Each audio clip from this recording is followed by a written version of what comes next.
rising misogyny and misogynistic views and attitudes. And this is being reflected in schools, in classrooms. It affects clearly teachers, women teachers in particular. But I mean, he was a good father. My parents were good, but my father had some anger issues. Emotional intelligence is the ability to monitor one's own and others' feelings, to discriminate among them, and to use this information to guide one's thinking and action. Experts believe an extremist culture promoting toxic masculinity is encouraging it, and any child on the internet could be at risk. A Brisbane-based expert in gender identity believes the so-called Manosphere influence is partly to blame. In just the past 2 months, schools and education systems in the U.K., the U.S., and Australia have all started publicly treating the so-called Manosphere as a classroom crisis, which means this is no longer just an internet problem. This is now a global school issue, a teacher's problem, and a boy's development problem. And depending on who you ask, an emergency call to women's safety, an emotional intelligence deficit, and of course, a masculinity crisis. But here's the argument that I'm going to make today. The reason the so-called manosphere will never die is because almost every institution trying to fight it is moving in the wrong direction. So we're going to walk through these three examples, and this will be a deep dive, so if it's not for you, I won't be disappointed if you don't stick around for long. First, the UK, where a national teachers union is warning about rising misogyny in schools and calling it a masculinity crisis. And then the US, where Education Week published a world-known professor and researcher's opinion guide for countering the manosphere through emotional intelligence and digital literacy. And then we'll move on to Australia, where one of its most prestigious universities and a women's safety research organization have put out a school-facing guide that frames the manosphere through women's safety, gendered violence prevention, and classroom risk. And after that, I'm going to connect all of these pieces because while these three countries are using somewhat different approaches, they're all making the same mistake. If you only care about one country that I'll talk about or one part of the discussion, feel free to use the video chapters that I'll put up here that you can jump around with. But if you stay through the end, the entire discussion, the pieces do connect, and by the end, I'll give my 3 practical solutions. So thanks for joining me. Settle in and watch along with the overlays and the short clips that I'll put up, or just let this play in the background while you're doing whatever it is you're doing. So let's dive in, starting with what just transpired in the UK. rising misogyny and misogynistic views and attitudes. And this is being reflected in schools, in classrooms. It affects clearly teachers, women teachers in particular. But in the UK, the NASUWT Teachers Union says a masculinity crisis is brewing in schools based on a survey of about 5,000 teachers. And I'll be putting up images as we go along here. The union is a national teachers trade union in the UK. For American viewers, it's not quite like unions that we have here, like local school district unions negotiating a contract with a district. It's closer to a national labor and professional organization for teachers that does things like campaigning, negotiating, and providing legal support, other things like pressuring government and employers over pay and working conditions. The union has a very gendered history inside British teaching. Now, all of you Brits, let me know if I'm mischaracterizing anything here. I did the best I could. Historically, the Male Schoolmasters Organization and the Women's Teachers Union were separate entities, and they merged as a result of legal pressure created by the UK's Sex Discrimination Act in 1975, which made gender-exclusive union membership unlawful. Here's what the union has on their equalities webpage. And here's a look at some of what they've posted on their campaigns webpage. Responding to the rise of the far right, violent and abusive student behavior, welcoming refugees, racial justice, sexual harassment. With that background, let's move on to what recently transpired regarding the union. In early 2026, the union conducted a survey. I couldn't find anything to confirm that the survey was in fact conducted by the union, but it seems to be in line with past surveys that they've done. With more than 5,000 responses, here's what they reported. Misogyny from students has risen for 4 years running, with just over 23% of female teachers reporting that they have been subject to misogyny from a student in the past year. and that's up from about 17.5% in 2023. More than 1 in 5 teachers reported being subject to discriminatory language from a student in the past year, including sexist, racist, homophobic, or other type language. Teachers being subject to misogynistic comments, some reporting that they are ignored by boys because they're female. They report misogyny and discriminatory language is not taken seriously by school leaders. Also, misogyny that is traumatizing and makes them feel humiliated, violated, demeaned, and disempowered. The union's report states worries over the rise of the far right, growing influence of the, quote, manosphere, the normalization of misogyny online, the role of social media and AI in spreading harmful narratives. So that's the survey and reported results. Now let's zoom out just a little bit to get the larger UK teacher proportion and public response to that union's report. The UK Department for Education data from 2025 indicate that 77% of classroom teachers were female, as was 70% of its leadership.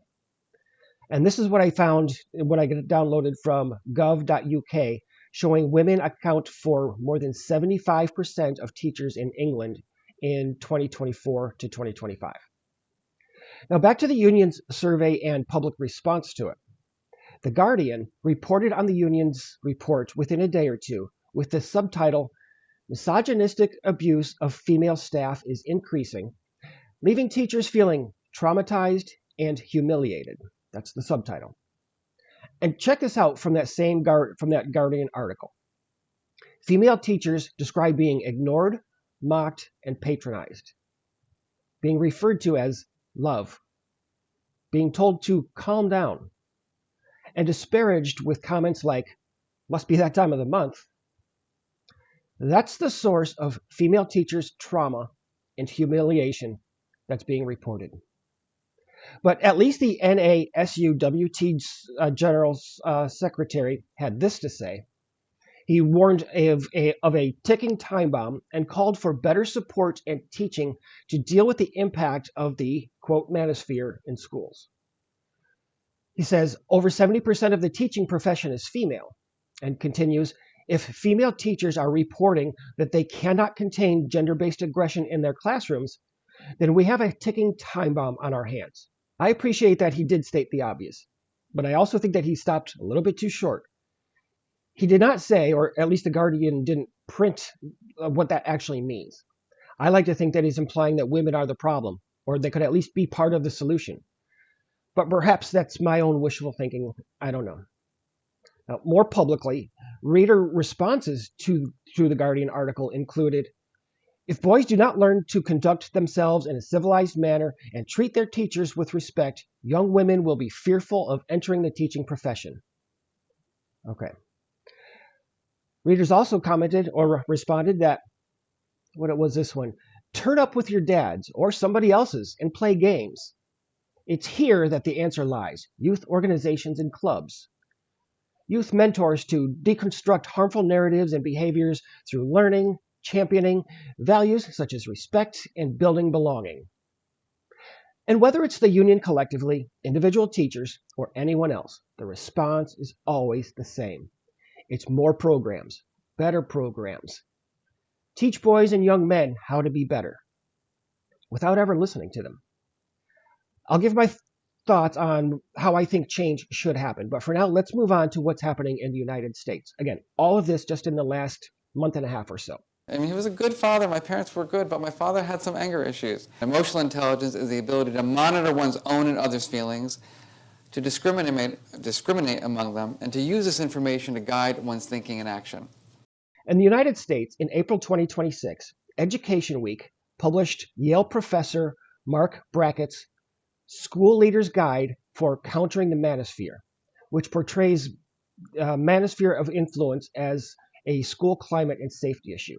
And we'll dissect Brackett's opinion piece here in just a moment after learning who he is. Brackett is the founding director of the Yale Center for Emotional Intelligence. He's a professor, of course, at Yale's Child Study Center.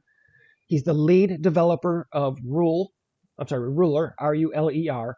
That's his branded approach to emotions that he claims has reached more than 5,000 schools globally. He's built his career on emotional intelligence, school climate, student well-being, and social emotional learning. Now, his entire career is built around emotional intelligence and regulation. Google Scholar shows him with more than 200 published articles as first or co-author in the past 25 years, which have been cited in other articles more than 17,000 times. He's even been on podcasts with some hosts that you may be familiar with, such as Andrew Huberman. However, in this 2.5-hour talk with Andrew, none of the discussion appears to have been specific to boys or men, at least from their chapters that they put into its video. But the real point that I want to make is that while Brackett may be an emotional intelligence guru, he's not a scholar of masculinity, male development, fatherhood, or boys' institutional neglect. It's all about general emotional intelligence and social emotional learning. So, at least for me, his interpretation is predictable. The manosphere is a problem of emotional literacy and emotional understanding. But let's have a look at what Mark, the emotional intelligence expert, has to say about the manosphere. Again, this is his opinion piece that was published in Education Week in April 2026. Okay, I'm not going to go through this word for word, line by line, but I do have some highlights that I want to cover. Here's his article, A School Leader's Guide for Countering the Manosphere. He begins with opening statements like misogyny is no longer fringe. The manosphere includes incels, pickup artists, and it turns male grievances into contempt for women. I'm paraphrasing. I'm using his words, but condensing these sentences for those of you who are just listening. And he says, at its extreme, it glorifies domination. So that's what the manosphere is. And then we move on to this. The manosphere thrives by exploiting the need for boys and young men to belong. And to that, my response is, then give them something better. The manosphere is exploiting boys because boys have a need to belong, is what he's saying here. He moves on. A seductive bargain. So this is how the manosphere seduces boys. By telling boys, if you feel rejected, ashamed, confused, lonely, or powerless, do not reflect or ask for help. Instead, what you should do, the manosphere speaking here, dominate and blame women, mock weakness, never apologize, and never need anyone. That's this professor, this worldwide known professor's expert in emotional intelligence, speaking as if the manosphere had a voice. But this part of what he wrote really got me. This part right here, he says that if boys bring up a grievance, then they are misogynistic. And that's not strength, that's emotional illiteracy dressed up as power. Now think about that. The lesson here, what he's teaching, is that don't say anything, because it'll be interpreted as dominating, blaming, and mocking if you do that. That's what he's telling us right here. And if you didn't already catch this statement right here, I was flabbergasted to see it. Tell me what you recognize in this statement. That's not strength. It's emotional literacy dressed up as power. I saw it right away. It's 99.9% AI. In fact, I asked ChatGPT, does this look like AI, something that's written by AI to you? And this is what ChatGPT had to say. Yes, I see what you mean. The structure is very LLM coded. It's not X, it's Y. That's not strength, it's emotional literacy dressed up as power. ChatGPT continues, that exact contrastive construction is everywhere in AI writing because it creates a clean rhetorical reversal without needing much substance. The dressed up as phrase also has that polished synthetic feel. It's the kind of line that AI produces when asked to make a critique sound sharp and moral and quotable. That's what ChatGPT had to say about this statement right here. It's absolutely, I don't even have words to put it out about a professor who has published over 200 research articles in 25 years that have been cited over 17,000 times. He's known all over the world. He has started and leads and teaches programs at Yale University. And he did not even want to take the time to write this himself or even to edit it. How's that? But moving on, he writes, students need more than warnings about bad influencers. They need skills for their emotional well-being. Of course they do, right? Because this is your grift. Skills for emotional well-being, recognizing emotions in themselves and others, naming emotions with precision, calming their minds and bodies without shutting down or retaliating, and repairing harm when they have caused it. What did I have here in my notes? Or maybe they need people to start treating them with respect so they don't feel angry, frustrated, or useless, right? So they're treating the symptom and not the source, is basically, in clinical type terms, is what he's talking about. What was my next one here? Schools can offer the kind of belonging that the Manosphere can only imitate. Spaces where boys feel seen, challenged, and connected without being humiliated for caring. My response here is, or maybe you just listen to the boys and let them speak and learn from what they have to say. Another comment he states is the Manosphere stokes grievances. Again, then find a way to do something better. And if boys and young men speaking about something that frustrates them, that does not line up with them, if you continue to call them grievances, I don't know how to help you, Mark. I would think that that is emotional intelligence. This is frustrating to me. I don't like it when this happens. People think this of me, and it doesn't do well for me. Boys and young men cannot say those things because people like you, Mark, consider that to be a grievance. And we're not supposed to say anything that might upset the apple cart. And if I didn't already mention it, I will be leaving links for all of these things so you can get them from their original sources as well. So look in the description if you're interested in any of these articles or sources that I'm speaking about. So the United States example is different from the UK because instead of a union survey, it's more about academics with a lot of influence creating a playbook on what to do about boys and young men. Education Week is a major trade publication in U.S. education, and Brackett is not just some guy who's writing with an opinion, hoping that it'll get published like a local newspaper. So in the U.S., the point is the institutional response to the so-called manosphere. School leaders are told by an emotional intelligence expert to treat it as a school climate and safety issue, not just a discipline issue or a frustration issue. And Brackett's proposed solution is exactly what we would expect from the social emotional learning world. Emotional intelligence, digital literacy, regulation, school climate, belonging, and helping students to recognize how algorithms manipulate shame, humiliation, and vulnerability. And while the UK story is about an overwhelmingly female teachers union that's sounding an alarm, and the U.S. story is emotional intelligence and about institutional response to it, Australia gives us a slightly different angle than both, which is more explicitly about gender violence prevention. So let's turn to that next.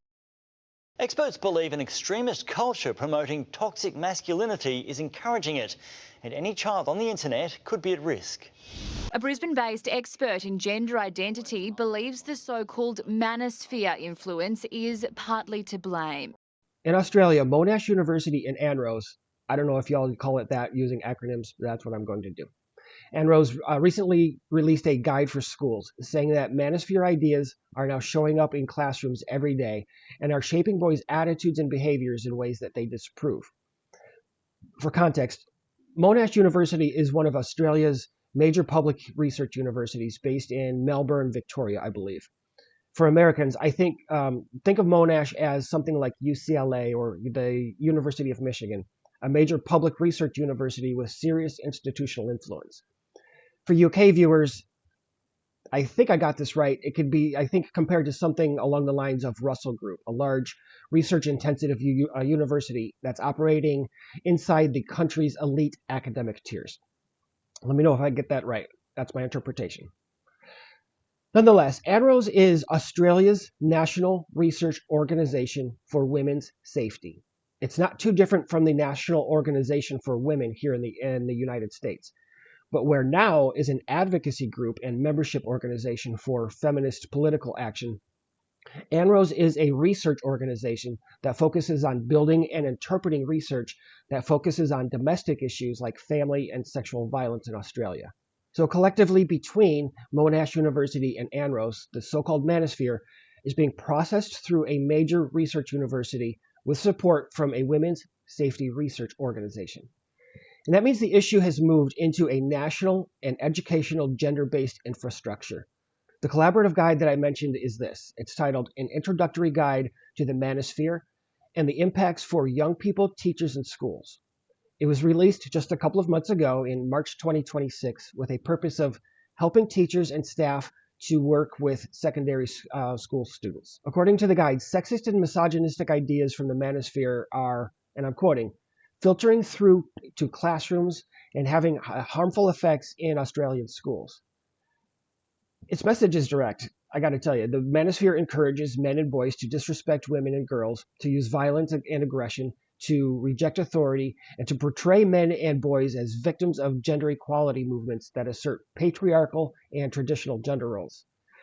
According to Monash University, the guide is part of their Supporting Schools project, which was designed to develop pilots and evaluate professional learning materials for teachers and school staff. So this is not just an article or a commentary like the bracket opinion piece that we discussed a moment ago.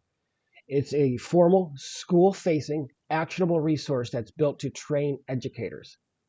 And its message is not simply boys are lost or what's wrong with boys. It's boys are absorbing misogynistic narratives that threaten girls, women, female teachers, and school safety.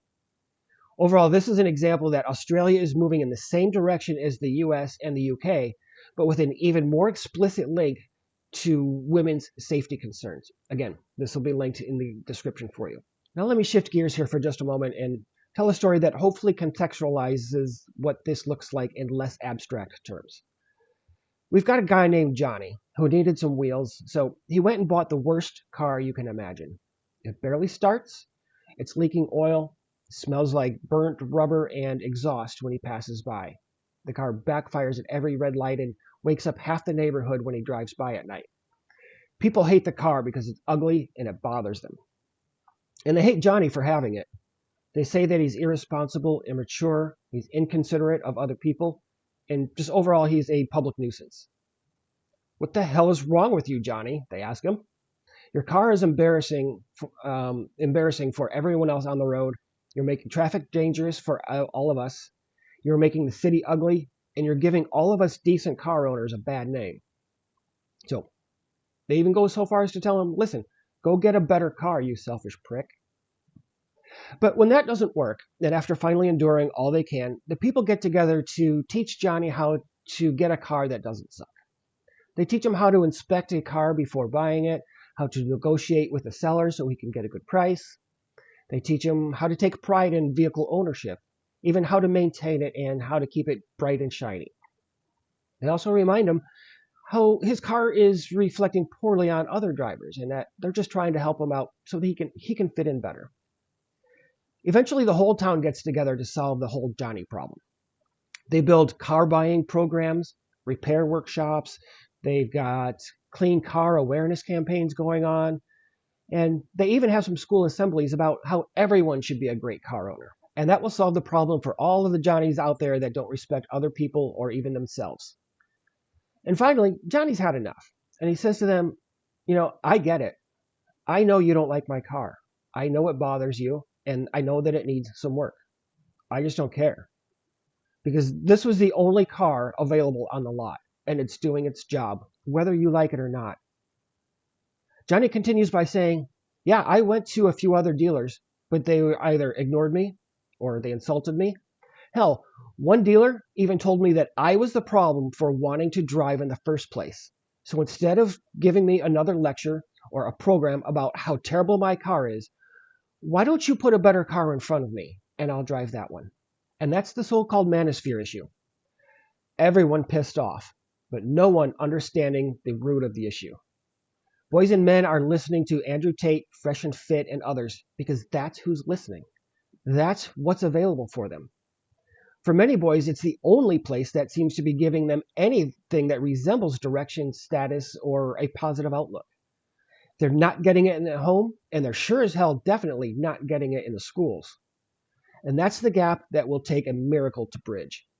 But the institutional answer is often not purpose, responsibility, competence, or brotherhood. It's emotional management.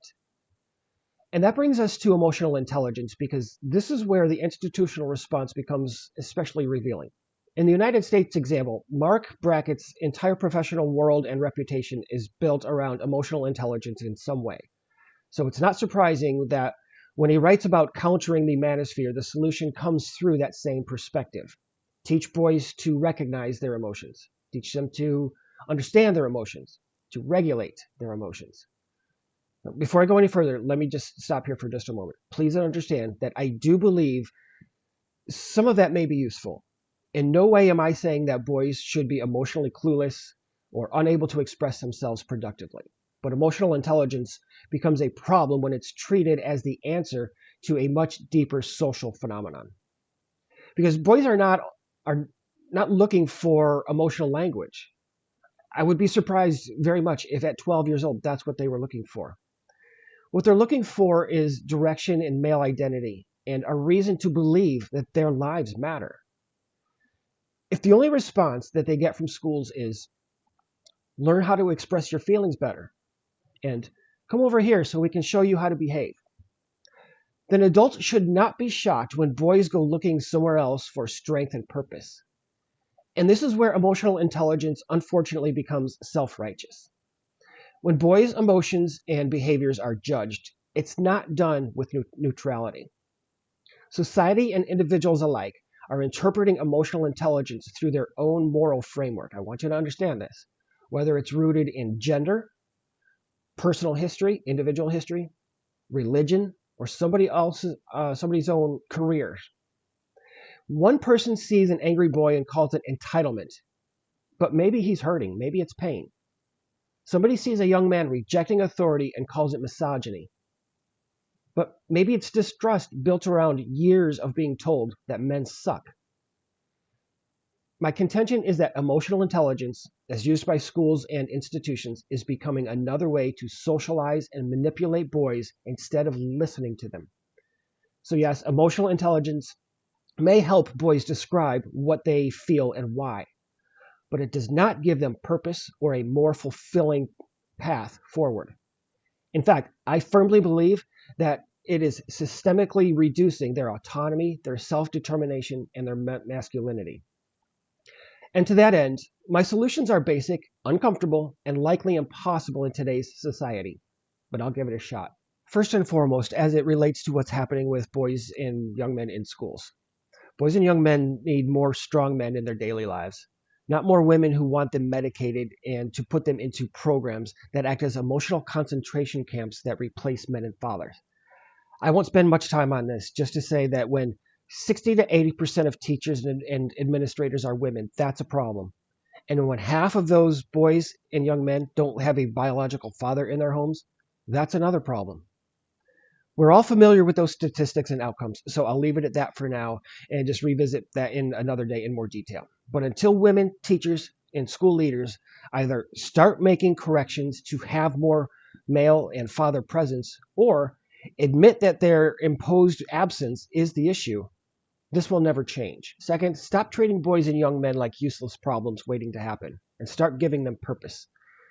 When boys are only corrected, warned, when they're monitored over and over, as I mentioned, when they're medicated, shamed, and told what not to become, they'll keep looking for someone who offers them direction and hope. And that's what they're getting from the so-called manosphere. They need more men who will say, here's what strength and conviction look like. Here's what discipline builds. Here's how you become someone that people can rely on and why that matters. And third, start listening to what boys and young men are actually saying, especially when what they're saying is angry, defensive, or even ugly. Anger often provides valuable information to help understand people's behaviors, but the school complex refuses to acknowledge it. They don't care why boys are angry, only that they are angry. In all of the reading that I've ever done and content that I've made on this topic, I've never once come across anything that suggests finding out why young men and boys are lashing out and fixing that underlying cause. If all he ever hears is how great girls are, the future is female, men are toxic, we don't want you here, is it any wonder that they're pissed? And if tens or hundreds of millions of boys across the Western societies are saying that they feel disposable, they're unwanted, or explicitly even responsible for girls' problems before they even open their mouths, maybe the first move should not be another program telling them how defective they are. Find out why they're pissed, take the legitimate parts seriously, and stop doing things that are producing and increasing boys' anger. The way I see it, and this is heartbreaking to me, the reality is that there's so much research out there to validate the futility of shaming or beating people into changing their beliefs and their behaviors. But no one actually takes that evidence and applies it to boys and young men, especially in schools. And that's why I titled this one, They're Coming for the Manosphere, but It Will Never Die. Because the women and the weak men who are running schools across Western societies will never listen to boys and young men.